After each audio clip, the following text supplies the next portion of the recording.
Sailor Profit 1911 Large, pennino extra fine EF a 21 carati con caricamento a cartuccio converter, il cappuccio e il classico cappuccio a vite.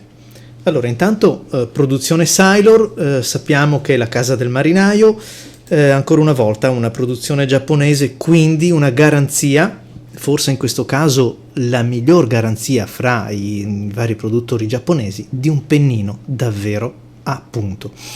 La Sailor non ha bisogno di presentazioni, fra i suoi modelli di punta insieme alla Pro Gear, alla Realo, alla King of Pen, la serie Profit è un'icona della casa.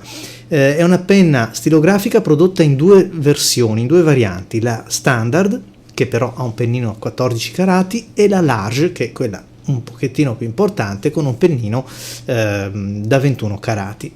In tema di pennini non dimentichiamo il Naginata Toji, che è un'icona della Sailor, il pennino con il tratto più sottile tra quelli mai prodotti, ed è un vero esemplare di artigianato, un pezzo unico. Il fusto della penna è corposo, ispirato a modelli europei con la classica forma a sigaro. Diciamolo subito, è una bella penna, è importante, autorevole, trasmette il giusto rispetto, non è quella penna che si lascia in scrivania buttata lì, è una bella penna, diciamo che incute anche un minimo di rispetto. La qualità del materiale è elevata, lo si capisce immediatamente togliendola dall'astuccio o impugnandola. Ci sono tanti piccoli dettagli che concorrono a trasmettere una sensazione di solidità e qualità. Ad esempio, la sezione del fusto è maggiore di penne più piccole, ma in questo caso sembra volutamente sovradimensionata per dare una sensazione di corpo unico, essendo la penna di taglia large, non dimentichiamolo, e conseguentemente si apprezza il fatto di tenere in mano una penna che è un pezzo unico. A questo concorre anche la scelta della filettatura avanzata. Se smonterete la penna potrete trovare che sull'unità scrivente la filettatura non è attaccata alla parte che si aggancia all'altra parte del fusto, ma è un po' avanzata. Cosa significa? Che aumenta un po' la rigidità, e questo a tutto vantaggio da una parte diciamo della rigidità e del fatto di avere in mano una penna più solida, e anche, se vogliamo così, è una soluzione estetica. Le clip, gli anellini sono ovviamente in linea con una penna che è una penna un po' più importante. Poi lasciatemi dire anche questo: c'è una guarnizione in gomma che poggia proprio fra il fusto e il termine della filettatura, che quando avvitate la penna perché avete fatto le operazioni di sostituzione, cambio cartuccia, quello che è, funziona così delicatamente, progressivamente, ammortizzando lo sforzo, che è una cosa veramente invidiabile. Sembra una chiave dinamometrica. In altre parole, non sentirete mai quel piccolo scricchiolio della plastica che arriva a fare un po' di attrito a fine corsa, ma c'è questa guarnizione che ammortizza tutto in maniera molto morbida. 10 e lode a Sailor. Le finiture, dicevamo, forse un po' vistose, non lo so, entriamo nei gusti personali. Anche il cappuccio con una svasatura importante rispetto al fusto lo lascio giudicare ai vostri occhi, ma quello che ci interessa di più, passiamo all'analisi dinamica. Allora, la qualità delle resine, della laccatura, l'abbiamo detto, di primo ordine, piace molto al tatto. Vero che se la confrontiamo con una 146 Mont Blanc si vede che la cura di accoppiamento, la scelta dei materiali è superiore nella tedesca, ma solo se le mettiamo a fianco, altrimenti non si nota alcuna esigenza di miglioria maneggiando la giapponese. La penna è grande, però è perfettamente equilibrata, è veramente piacevole da tenere in mano. Ancora una volta conferisce quell'autorevolezza a quello che stiamo per fare, come se penne come questa, mica solo la Sailor, ma penne importanti come questa, ci richiedesse quella minima riflessione prima di buttarci a capofitto nella scrittura. La freschezza e la spontaneità che ha una Pelikan M150 o M200 non la troviamo su questo genere di stilografiche. Non è immediata, e prima di darle del tu pretende il lei, perché va un po' compresa, però poi ripaga con una sensazione di scrittura che a mio avviso poche altre stilografiche possiedono, e mi riferisco anche a modelli ben più costosi e blasonati. Molto spesso mi chiedono: ma fra Pilot e Sailor?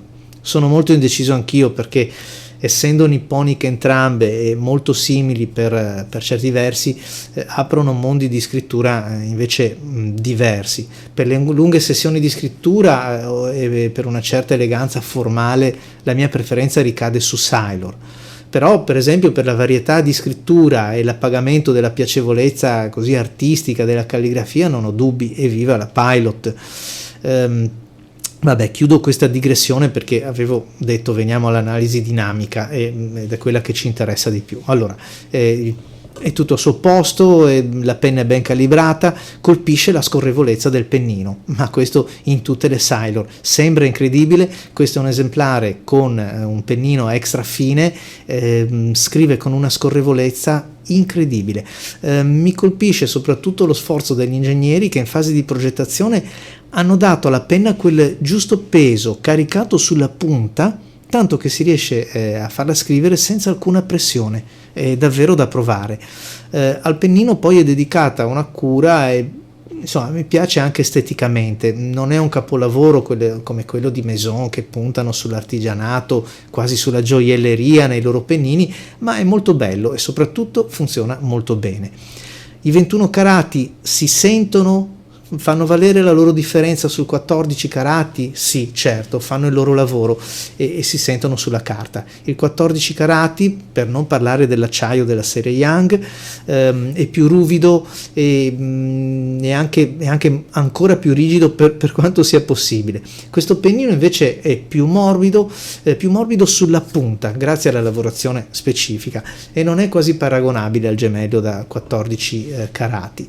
L'impugnatura è comoda, la fine del fusto non ha una svasatura così pronunciata da mettere in imbarazzo le dita nelle sessioni lunghe di scrittura, il calibro è importante ed adeguato alle dimensioni della penna stilografica.